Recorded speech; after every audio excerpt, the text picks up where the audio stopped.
Salve guerreiros! Mais uma videoaula com o professor Sandro Lemos. Vamos dar continuidade ao nosso conteúdo de propriedades periódicas. Aula anterior falamos sobre os fatores que influenciam nessas propriedades periódicas, como a carga nuclear efetiva e o tamanho desse átomo, no caso o raio atômico. Falamos também do raio iônico e da série isoeletrônica. Conforme vimos, a tabela periódica atual está organizada em ordem crescente de número atômico. Quando os elementos químicos estão situados no mesmo grupo, por exemplo, sódio, potássio, rubídio, césio, eles apresentam estruturas similares, eles apresentam propriedades semelhantes em virtude dessa organização. E na medida em que vai avançando de camada por camada, essas propriedades tendem a se repetir periodicamente em intervalos regulares. Nós damos o nome para isso de propriedades periódicas. São propriedades que se repetem em intervalos regulares após cada período dessa tabela.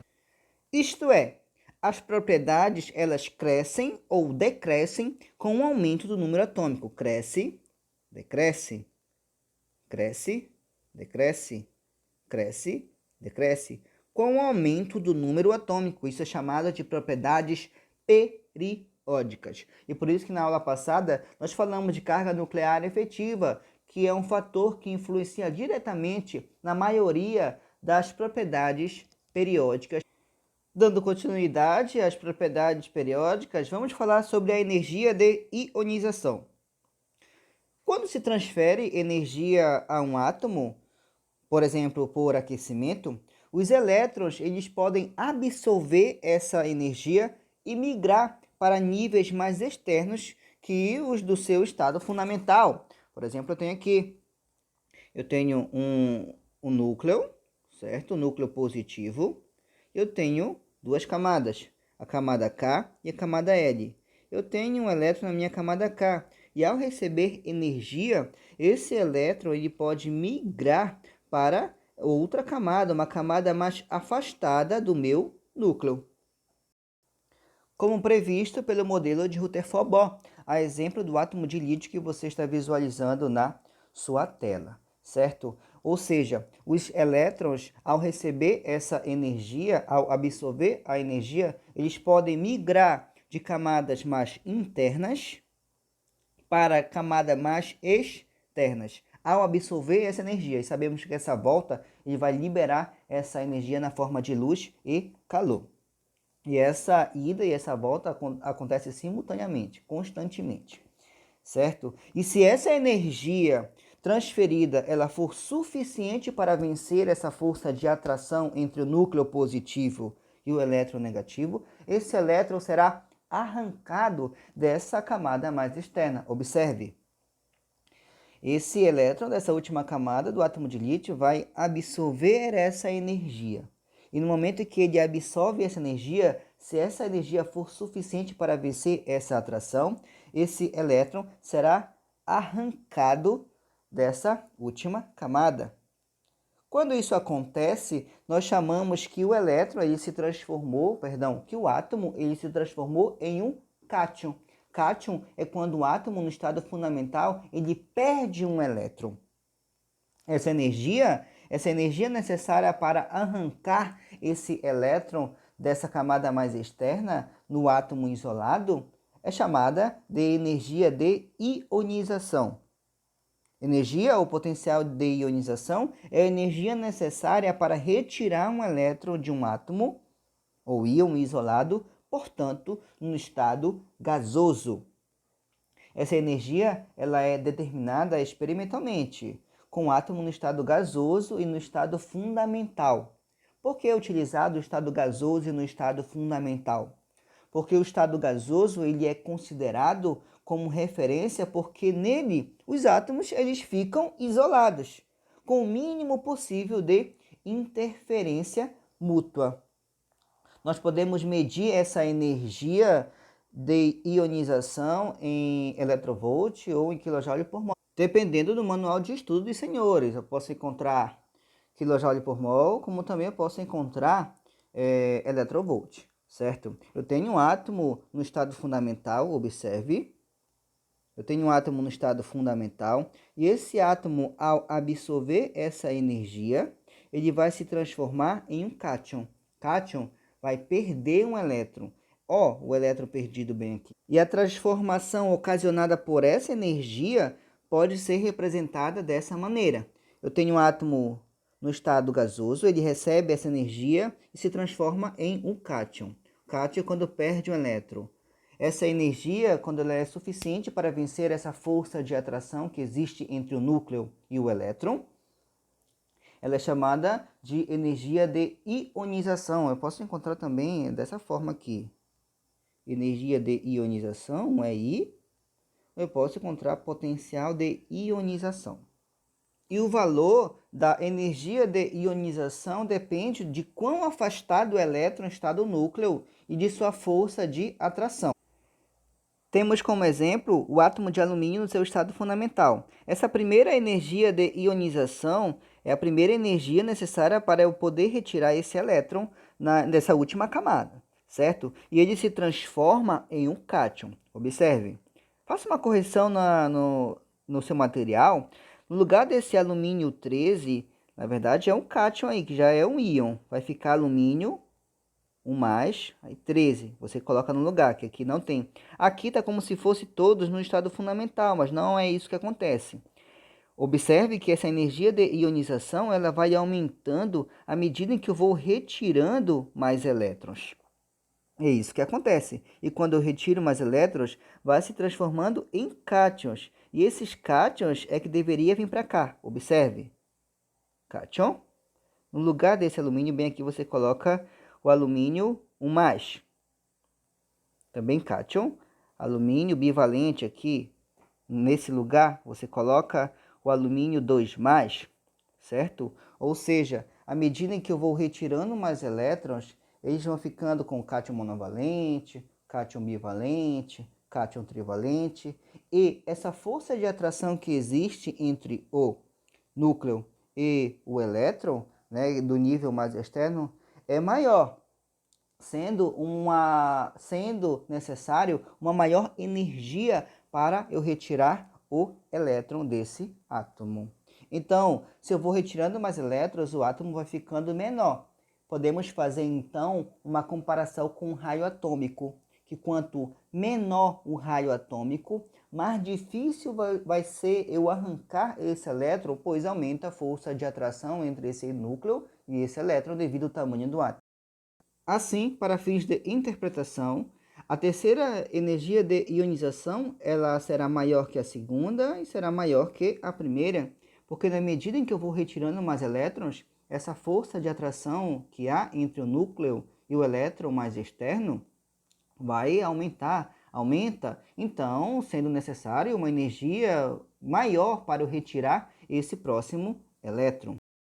Recapitulando sobre os grupos, quando nos referimos à energia de ionização. Nos grupos, nós sabemos que são colunas na vertical, e à medida em que vai descendo de período para período, o meu número atômico ele vai aumentando. Em consequência disso, a carga nuclear efetiva ela vai diminuindo. Quando nós observamos o grupo, essa carga nuclear efetiva ela diminui, e essa carga nuclear efetiva é essa real atração que há entre o núcleo e o elétron na minha camada mais externa. Em consequência disso, dessa carga nuclear efetiva ela ser menor, o tamanho do átomo ele tende a ser maior, porque aumenta o número de camadas à medida em que eu vou descendo. Aqui, observe, no meu grupo esses elementos, porque aumenta o meu número atômico. Na medida que aumenta o número de camadas eletrônicas, esse elétron que está na minha última camada, ele sofre uma atração menor com o núcleo desse átomo positivo. Em consequência disso, eu preciso de uma energia de ionização menor para eu retirar esse elétron que está na última camada quando o átomo ele for muito grande.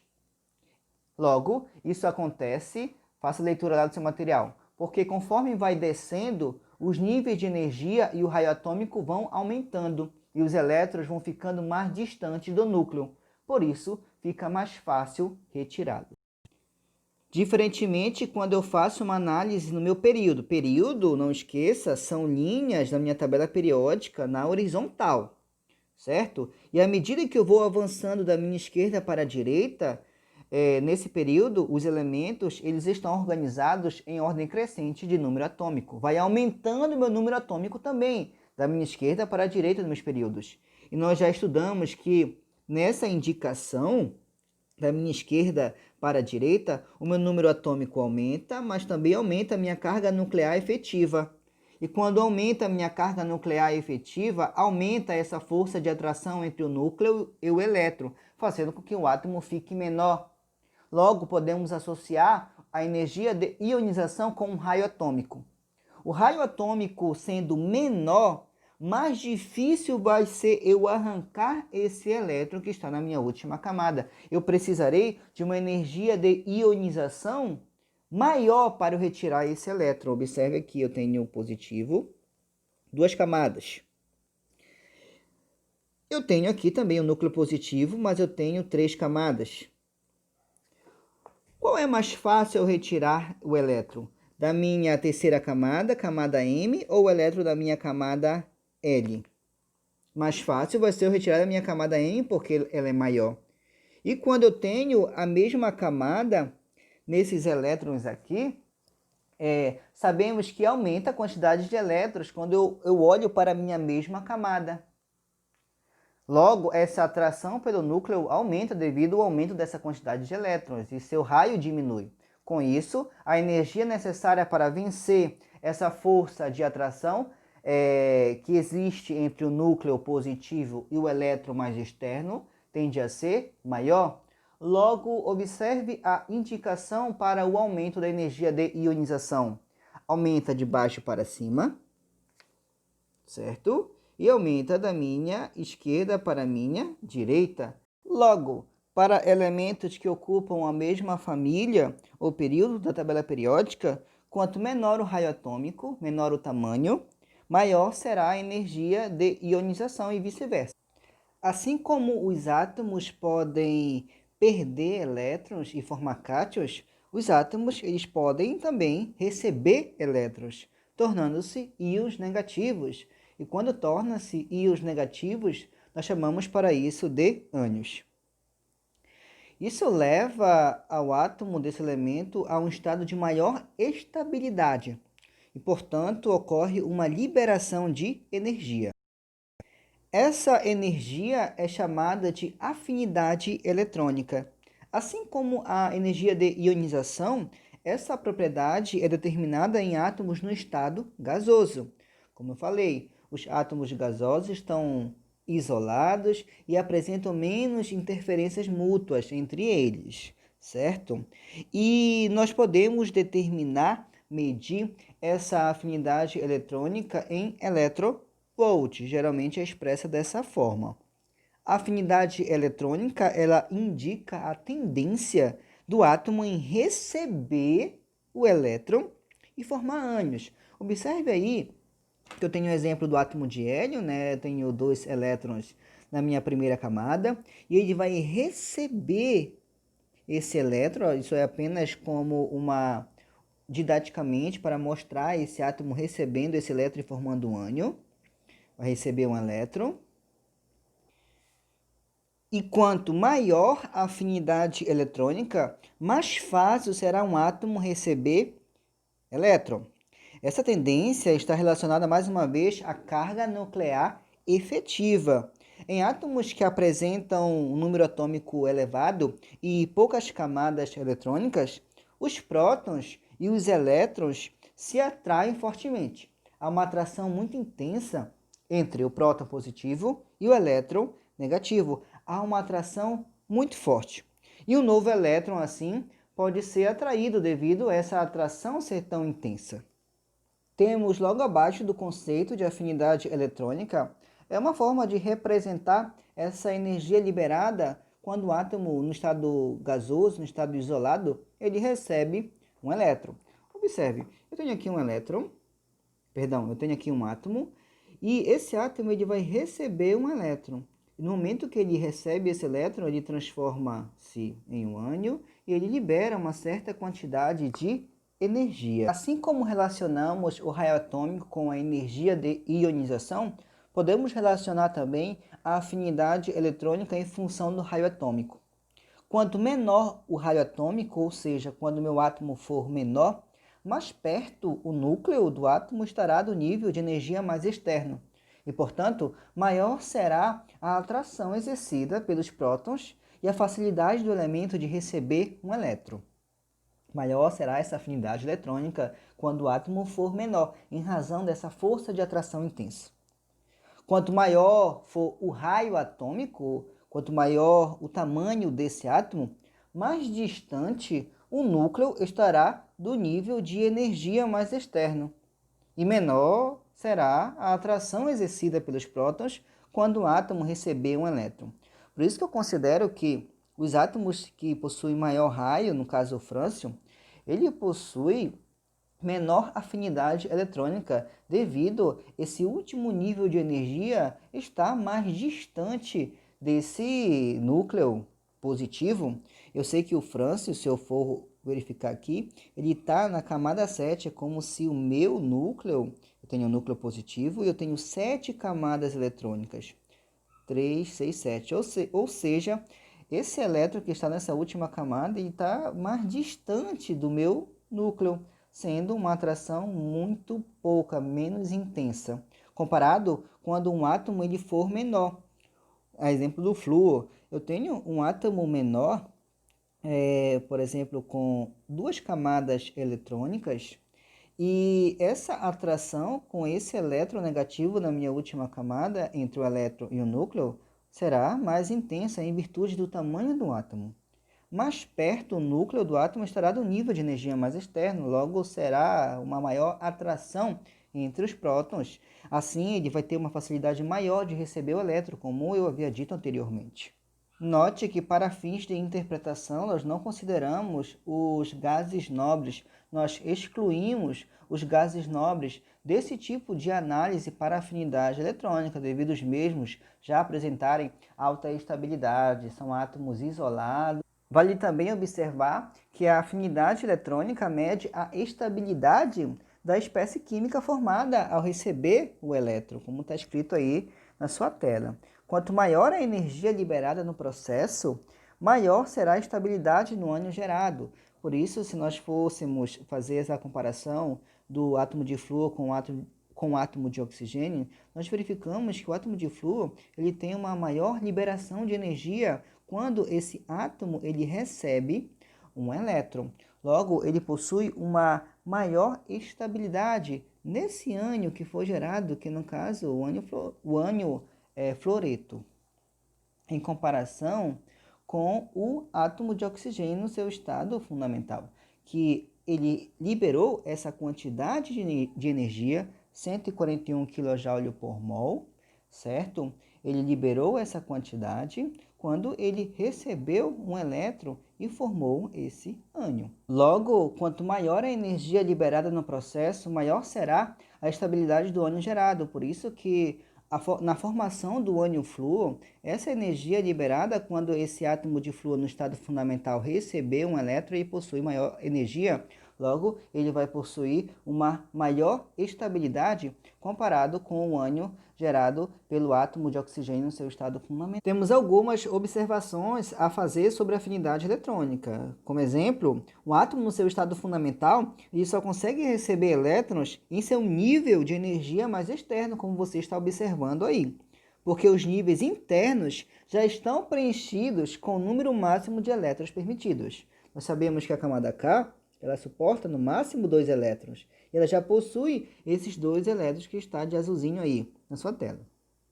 Logo, quando esse átomo ele recebe esse elétron, ele não tem como ele ficar na camada K, porque a camada K suporta no máximo 2. Então, esse átomo recebe esse elétron e ele tende a ficar nessa última camada, esse nível mais externo de energia. Como também na medição desses valores de afinidade eletrônicas, eles são bastante difíceis de serem medidos experimentalmente. E nem todos os elementos da tabela periódica são conhecidos os valores dessa afinidade eletrônica. Segue o quadro resumido sobre a propriedade periódica afinidade eletrônica ou eletroafinidade, que é a tendência desse átomo receber um elétron e formar um ânion, e no momento que ele recebe, ele libera uma certa quantidade de energia. Observe que segue a mesma tendência da energia de ionização, de baixo para cima, sentido crescente de eletroafinidade, e da minha esquerda para a minha direita, sentido crescente de eletroafinidade. Certo? Observe que o valor do frâncio, ele apresenta uma eletroafinidade ou afinidade eletrônica menor que do flúor. Logo, nós sabemos que o flúor, por possuir menor tamanho, ele possui uma maior eletroafinidade. Diferentemente do frâncio, que por possuir maior tamanho, ele possui uma menor tendência de receber elétrons. Logo, ele possui uma menor eletroafinidade ou afinidade eletrônica. Portanto, quanto menor o raio atômico, a exemplo do flúor, mais perto o núcleo do átomo estará do nível de energia mais externo. E, portanto, maior será a atração exercida pelos prótons e a facilidade desse elemento em receber um elétron. Por isso que eu digo que o flúor possui uma alta afinidade eletrônica devido ao tamanho do seu átomo, fazendo uma relação com o raio atômico.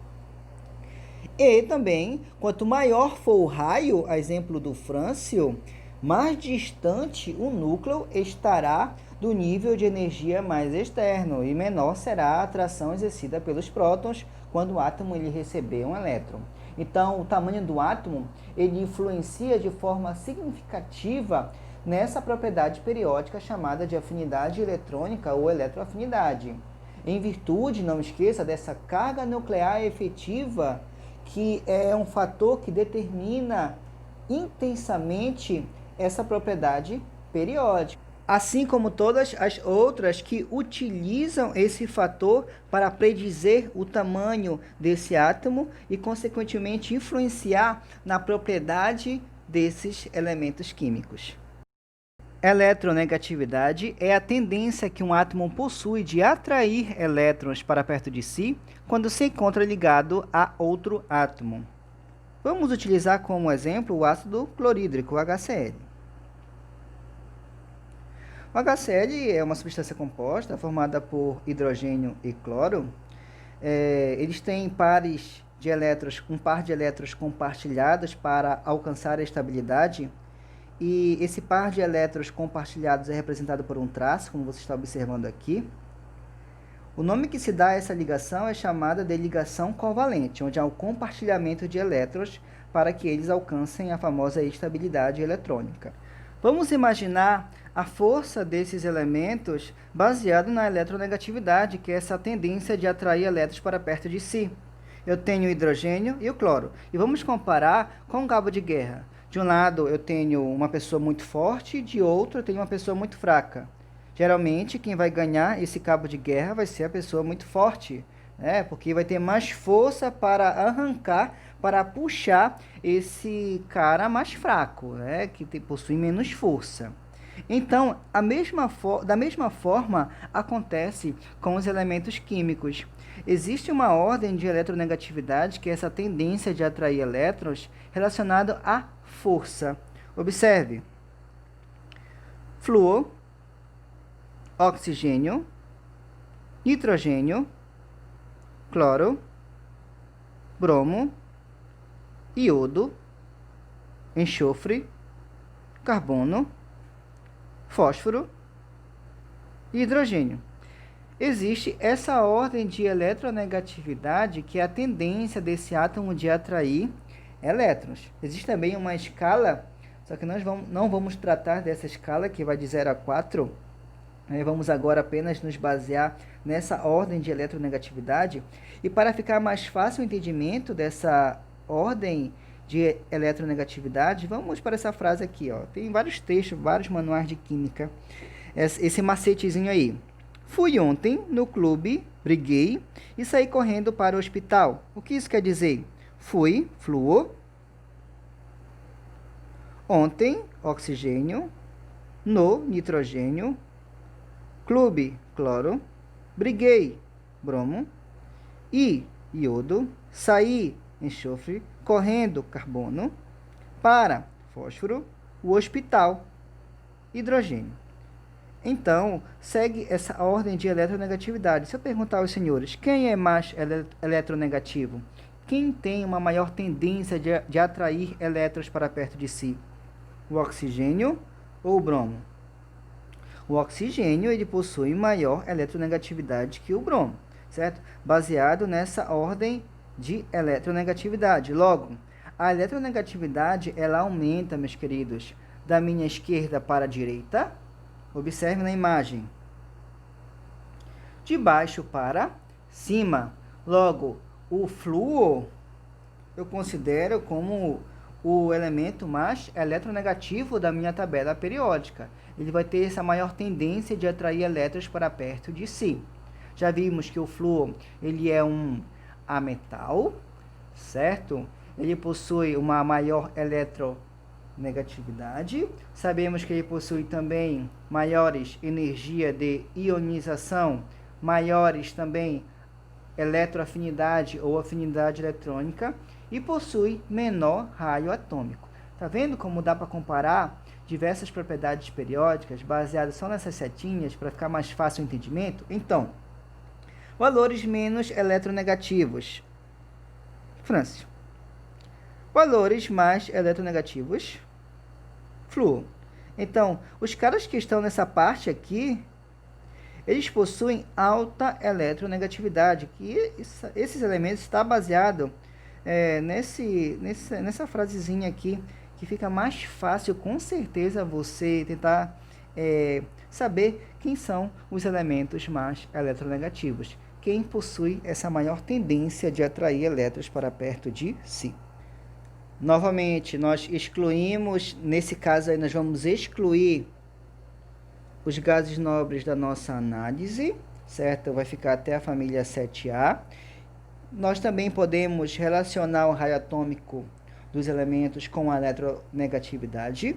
Logo, quanto menor o raio atômico, menor no caso do flúor, maior será a atração do núcleo pelos elétrons do nível de energia mais externo e, portanto, maior a sua eletronegatividade.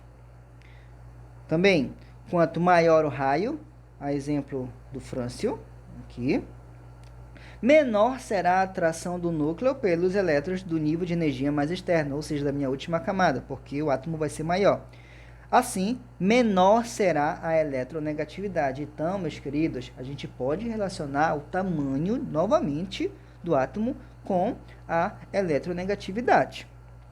A propriedade inversa à eletronegatividade é a eletropositividade, que é a capacidade que um átomo possui de se afastar de seus elétrons mais externos, ao formar uma substância composta. Ou seja, é a medida da capacidade que um átomo possui de doar elétrons, perder elétrons, em comparação a outro átomo. A exemplo desses caras que são bastante eletropositivos, eu posso considerá-los como os metais. Os metais possuem essa forte tendência de doar elétrons, diferentemente dos ametais, que possuem uma forte tendência de o quê? Ganhar elétrons. Então, observe, os metais são bastante eletropositivos. Os ametais são menores eletropositivos. Os metais são menos eletronegativos. Os ametais são bastante eletronegativos. Então, a eletropositividade é essa tendência de doar elétrons, ou seja, perder elétrons. E quem tem essas características são os metais. Logo observe aí as setinhas para onde aumenta essa ordem crescente. Ó, de cima para baixo, né? Menor a eletropositividade, de cima para baixo. Da minha direita para a minha esquerda vai ser maior a minha eletropositividade. Então, nessa indicação para cá, são os meus átomos mais eletropositivos. Logo, meus queridos, a eletropositividade ela aumenta de cima para baixo. Vou apagar tudo aqui.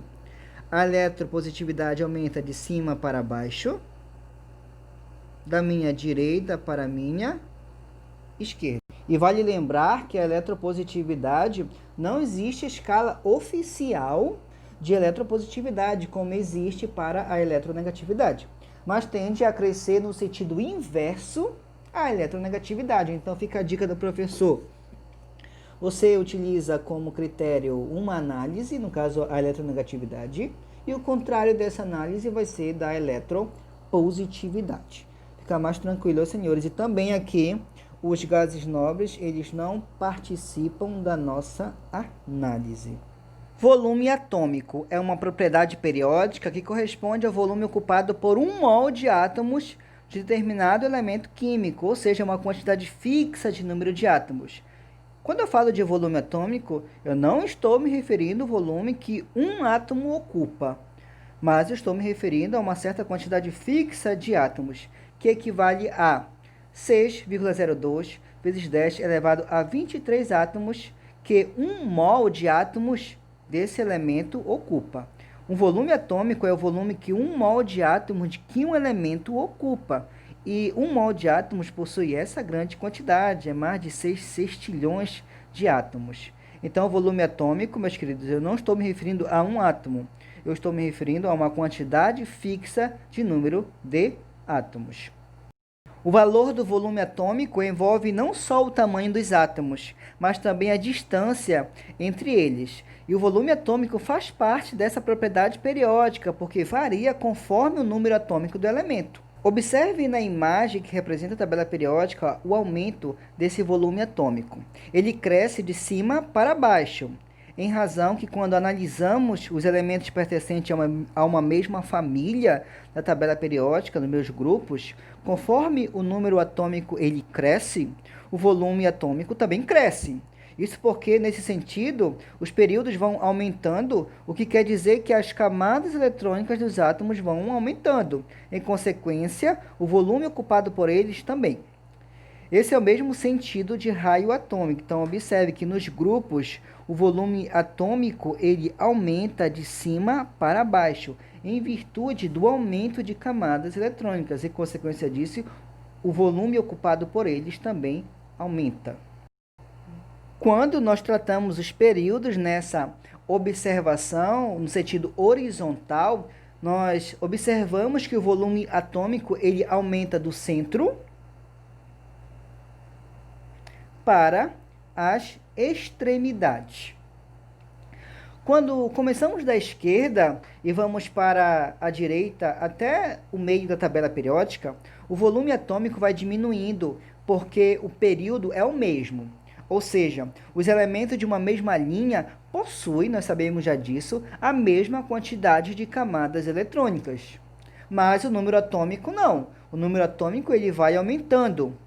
Isso quer dizer que a quantidade de elétrons aumenta nesse sentido, o que resulta em uma maior força de atração dos elétrons para com o núcleo do átomo, diminuindo seu raio atômico e, consequente, o volume atômico. Então, meus queridos, quando diminui o raio, observe, diminui o raio, diminui também o meu volume atômico. E isso acontece quando eu faço a leitura da minha esquerda para o centro. Ok? Mas, quando a gente analisa do centro para a direita, do centro para a minha direita, isso não continua acontecendo, porque no caso dos elementos situados nessa região, principalmente no caso dos ametais, o espaçamento entre os seus átomos é relativamente grande, o que afeta o volume atômico aumentando. Quando analisamos a densidade é uma relação estabelecida entre a massa da matéria e o volume que ela ocupa. Isso acontece com os elementos químicos, já que os elementos químicos são matérias, e a densidade é uma propriedade física da matéria. Assim, é importante ressaltar que a densidade é uma propriedade absolutamente experimental, ou seja, para nós determinarmos essa densidade, é necessário pesarmos uma quantidade de amostra e determinar o seu volume. E dentro da tabela periódica, essa densidade é vista como uma propriedade periódica e é possível fazer apenas uma comparação, uma tendência entre as densidades, perdão, de dois ou mais elementos químicos, pois é impossível a gente determinar a densidade de um elemento apenas analisando a tabela periódica. Essa comparação, obviamente, se baseia em dados que foram coletados em laboratório. Logo, existe uma regrazinha básica. Nos períodos, aumenta das extremidades para o centro a densidade dos elementos na tabela periódica. A densidade desses elementos tende a crescer sempre dessas extremidades para o centro, ou seja, quando mais localizado na região central da tabela, mais denso tende a ser o elemento avaliado. Temos como exemplo aqui no centro da tabela alguns elementos que apresentam alta densidade, como ósmio, irídio, chumbo, mercúrio. E quando analisamos a família em si, aumenta com o aumento da massa atômica. A densidade ela segue o aumento do número de níveis dos átomos. Assim, quanto maior o número de níveis, maior o número de camadas de cima para baixo, o elemento posicionado mais abaixo do outro elemento da família apresentará maior densidade. Mais uma vez, não custa reforçar que a densidade é uma propriedade experimental, que nos grupos aumenta com o aumento da massa atômica em virtude do aumento do número de níveis de energia de camadas eletrônicas, de cima para baixo, e nos períodos aumenta das extremidades para o centro. Vamos agora para a propriedade periódica, que a análise da periodicidade fica mais complicada ao entendimento dessa propriedade periódica, chamada de ponto de fusão e ebulição. O ponto de fusão ele corresponde à temperatura em que determinado material passa do estado sólido para o líquido, ponto de fusão, ou gasosa, ponto de ebulição. E o ponto de ebulição é a máxima temperatura em que o material pode existir na fase líquida para ir passar para a fase gasosa, sob determinada pressão. Tanto o ponto de fusão quanto o ponto de ebulição são funções periódicas porque eles variam de acordo com seus números atômicos. Primeiramente, analise comigo essa parte da minha tabela periódica. Observe que o meu ponto de fusão e ebulição nessa parte, que é a seta em azul, está aumentando de baixo para cima, certo? O meu ponto de fusão do lítio e ebulição é maior do que do césio, que está logo mais abaixo, né? Que possui mais camadas. Logo, acompanha comigo. Quando eu tenho maiores números atômicos, no caso do césio, menor será o meu ponto de fusão e ebulição. Ou seja, à medida que o número atômico está aumentando, do lítio em direção ao césio, o meu ponto de fusão e ebulição ele vai diminuindo. Acompanhe pela tabela aí. Já ao lado contrário da minha tabela, se eu for analisar essa parte aqui, observem que a família 7A tem o flúor, cloro, bromo e iodo, acontece o efeito contrário. À medida que seu número atômico cresce, na medida que vai aumentando o número de camadas, o meu número atômico cresce. Do flúor, vou colocar aqui, ó, flúor, cloro, bromo e iodo. Na medida que o meu número atômico ele cresce, o meu ponto de fusão e ebulição ele aumenta, ou seja, de cima para baixo. A exemplo que você está visualizando bem aqui, ok? Por isso que achar periodicidade é um tanto difícil para essa propriedade periódica chamada propriedade de fusão e ebulição. E quando temos elementos em um mesmo período, conforme mostrado nessa tabela bem aqui, observe, ó. Eu tenho lítio, berílio, boro e flúor. Quem possui maior temperatura de fusão e ebulição de todos eles? O boro. Se nós for colocar em números, quantificar o ponto de fusão e ebulição para o boro, ele é maior. Logo, meus queridos, observe, o ponto de fusão e ebulição nos períodos, de modo geral, a tendência é de crescer das extremidades para o centro. Por isso que é apontado dessa forma. E nós temos o tungstênio, simbolizado pela letra W, que apresenta o maior ponto de fusão da tabela periódica e está bem no centro da nossa tabela. Ele é um metal de transição. Isso significa que ele apresenta esse maior ponto de fusão em torno de 3.422 graus Celsius. Significa que ele pode permanecer no estado sólido mesmo em altas temperaturas. Por esse motivo, esse metal ele é utilizado em filamentos de lâmpadas incandescentes. Por isso, meus queridos, para o ponto de fusão e ebulição, analisar a periodicidade é um tanto complicado. Devido a tantas indicações de setas de aumento e diminuição, é um tanto complicado a gente achar a periodicidade para essa propriedade periódica chamada de ponto de fusão e ebulição. Logo, meus queridos, estamos terminando a nossa aula. Falamos das propriedades aperiódicas, começamos com a energia de ionização, que é a energia mínima necessária para retirar um elétron do seu último nível de energia. Falamos de afinidade eletrônica, que é quando esse átomo ele recebe um elétron, libera uma certa quantidade de energia e forma um ânion. Falamos de eletronegatividade, que é a tendência dos átomos de atraírem elétrons para perto de si. Falamos também da eletropositividade, que é o contrário dessa eletronegatividade, que é a tendência de doar elétrons, no caso os nossos metais. Falamos também de propriedades periódicas especiais, que são mais incomuns de se ter em manuais de química, como volume atômico, densidade e ponto de fusão e ebulição. Fizemos as interpretações e as indicações das setas de aumento e diminuição. Por fim, terminamos o nosso conteúdo sobre tabela periódica. Muito obrigado e até a próxima.